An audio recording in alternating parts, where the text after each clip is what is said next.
इस दुनिया में जितने भी लोग परेशान हैं वो सब अपनी बीवी से परेशान हैं। दूसरों की बीवी से किसी को कोई दिक्कत नहीं है। देखिए, आज संडे है। महिलाओं का संडे तो इसी बात में आधा निकल जाता है कि बाल धोएं, कपड़े धोएं या अपने पति को धोएं। पूजा करते समय बीवी ने पति से पूछा कि सुनिए जी, आपको आरती याद है ना? तभी पति ने कहा हाँ हाँ, वो पतली सी याद है, वही ना। इसके बाद भगवान की बाद में पूजा हुई, पहले पति की पूजा हुई।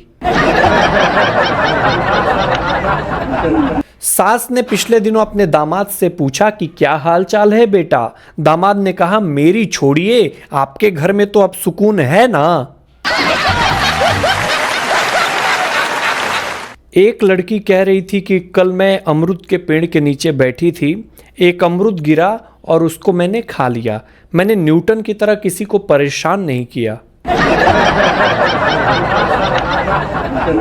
एक बार एक पप्पू नाम के लड़के का सिर फट गया। नर्स ने पूछा कि नाम क्या है? पप्पू ने कहा पप्पू। नर्स ने बोला उम्र? पप्पू ने कहा 26 साल। नर्स ने कहा शादीशुदा हो? पप्पू बोला अरे ऐसी वैसी बात नहीं है, फिसल कर गिरा हूं। अगर कहना हो तो भाई साहब कोई कुछ भी कह सकता है। अब मैं ही कह रहा हूं कि पिछले दिनों अमेरिका गया तो वहां एक सज्जन ने पूछा कि आपका इंडिया में कितना बड़ा घर है? मैंने कहा प्रधानमंत्री आवास में रहता हूं। इतना सुनते ही साले के होश उड़ गए। पिछले दिनों राहुल बाबा माँ के पास गए। माँ से बोला कि माँ, आपकी वजह से मेरी शादी नहीं हो रही है। माँ ने कहा कि अरे मेरी वजह से कैसे नहीं हो रही है? तो राहुल ने कहा कि आपके हर पोस्टर में लिखा होता है कि सोनिया जी को बहू मत दो। एक बार बच्चे ने टीचर से पूछा कि सर ये बताइए कि देव और पतिदेव में क्या अंतर है? सर ने कहा कि देव की आरती होती है हे सुख करता, हे दुख हरता, और पतिदेव की ऐसा करता, वैसा करता, ये नहीं करता, वो नहीं करता। आप सबको एक बात मैं बता दूं, अगर इन लड़कियों का वश चले ना तो इंस्टाग्राम का नाम बदलकर इंस्टू रख दें। एक आदमी दूसरे आदमी से कह रहा था कि मैं तो गर्व से कहता हूं कि मैं अपनी पत्नी के वश में रहता हूं, क्योंकि वो मुझे परमेश्वर मानती है। पति परमेश्वर और परमेश्वर भक्त के वश में रहते हैं, ये सारी दुनिया जानती है।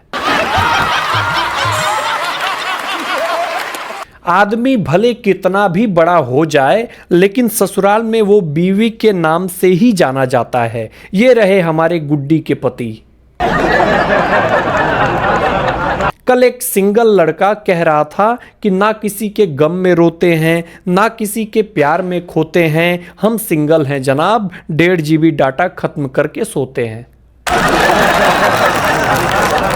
एक सच्ची प्रेमिका की परिभाषा ये होती है कि वो अपने प्रेमी के पोस्ट पर कमेंट नहीं करती, वो सिर्फ कमेंट पर नजर रखती है और संदिग्ध लोगों के स्क्रीनशॉट लेकर बाद में बदला लेती है। सबसे ज्यादा एटीट्यूड देखा जाए तो रावण में है। एटीट्यूड रावण का देखिए कि हर साल जलना मंजूर है, लेकिन आज तक बीजेपी ज्वाइन नहीं की। सास ससुर से अलग रहने वाली बहू भी अपने मायके आकर अपने भाई भाभी से कहती है कि मम्मी पापा का ख्याल रखना। पिछले दिनों एक करोड़पति मर गया तो स्वर्ग गया और स्वर्ग का दरवाजा खटखटाने लगा। देव ने कहा कौन हो तुम? करोड़पति ने कहा कि मैं धरती पर करोड़पति था, मुझे स्वर्ग में प्रवेश चाहिए। देव ने कहा स्वर्ग में रहने लायक तुमने कौन सा काम किया है? करोड़पति ने कहा कि एक बार मैंने भूखी भिखारन को 2 रुपए दिए थे, एक बार मेरी कार से टकराकर घायल हुए बच्चे को 1 रुपए दिया था। देव और कुछ किया? करोड़पति ने कहा और कुछ तो याद नहीं आता। तभी देव ने दूसरे देव से कहा कि क्या भाई इसका क्या करें? दूसरा देव कहा कि इसको 3 रुपए लौटाकर इसको नर्क भेज दो। आप सबको नहीं पता होगा कि CFL बल्ब का नाम क्यों पड़ा CFL, क्योंकि एक बार बार CA की परीक्षा में फेल होने से तंग आकर बाबू ने बल्ब की फैक्ट्री खोल ली और तभी से मार्केट में नया नाम आया CFL। एक महिला ने कहा कि मेरा वजन कैसे कम होगा। पति ने कहा अपनी गर्दन को रोजाना दाएं और बाएं हिलाते रहो। पत्नी ने कहा कि किस समय हिलाऊं। पति ने कहा जब कोई खाने के लिए पूछे। आजकल के मरीज अगर डॉक्टर अच्छी सलाह दे दे तो उस हरकत को नहीं छोड़ेंगे, डॉक्टर को ही छोड़ देंगे। अब पिछले दिनों क्या हुआ कि एक बार एक डॉक्टर बोला कि जो आपको एसिडिटी हुई है ना, उसकी वजह सिर्फ चाय है। तभी उसने बोला अपने दोस्त से घर आकर के मरीज कि दोस्तों मैं तो छोड़ रहा हूं, आप भी छोड़ दो ऐसे डॉक्टर को। मुझे एक बात समझ में नहीं आ रही है कि एक चाय वाला भगवा ध्वज पकड़कर सीएम बना, सीएम से पीएम बना, पीएम से वर्ल्ड लीडर बना, और जो लोग उसको कल गालियां देते थे वो आज भी वही काम कर रहे हैं। कुछ लोग तो अपनी पत्नी को मैडम बोलते हैं, मेरी मैडम ऐसी, मेरी मैडम वैसी। साला पता नहीं चलता कि बंदे ने ब्याह किया है या स्कूल में एडमिशन लिया है। अगर देखिए आपको भीड़ से अलग दिखना है तो एक छोटा सा काम करिए, अभी से स्वेटर पहनना शुरू कर दीजिए। रमन नाम के एक आदमी ने अपनी पत्नी और 9 बच्चों के साथ अपने पड़ोसी के घर डिनर पर गया। पड़ोसी ने कहा लज्जा नहीं आई? तभी रमन बोला नहीं, कल उसका 12वीं का एग्जाम है। तब से बेचारे पड़ोसी ने कभी भी रमन को डिनर पर बुलाया ही नहीं।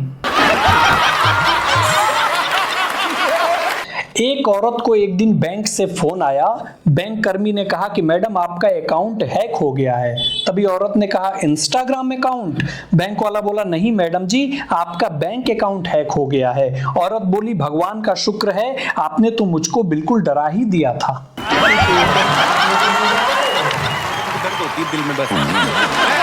घर वाले कहते हैं कि लड़कियों से दूर रहा करो, और लड़के सोचते हैं कि उन्हें कौन बताए कि लड़कियां खुद उनसे दूर रहती हैं। एक लड़के ने अपने मित्र से पूछा कि यार महबूब किसे कहते हैं? लड़के ने दिल छू लेने वाला जवाब दिया। उसने कहा कि 1000 बार लड़ाई झगड़ा होने के बाद भी दिल फिर उसी से बात करना चाहे, बस उसी मनहूस को महबूब कहते हैं। जो भी मैं वीडियोज आपके बीच में बनाता हूं उसका सिर्फ उद्देश्य ये रहता है कि आपका मनोरंजन करना। हमारा किसी की भावना को ठेस पहुंचाना नहीं है, क्योंकि भावना किसी की गर्लफ्रेंड भी हो सकती है। बहुत बहुत धन्यवाद।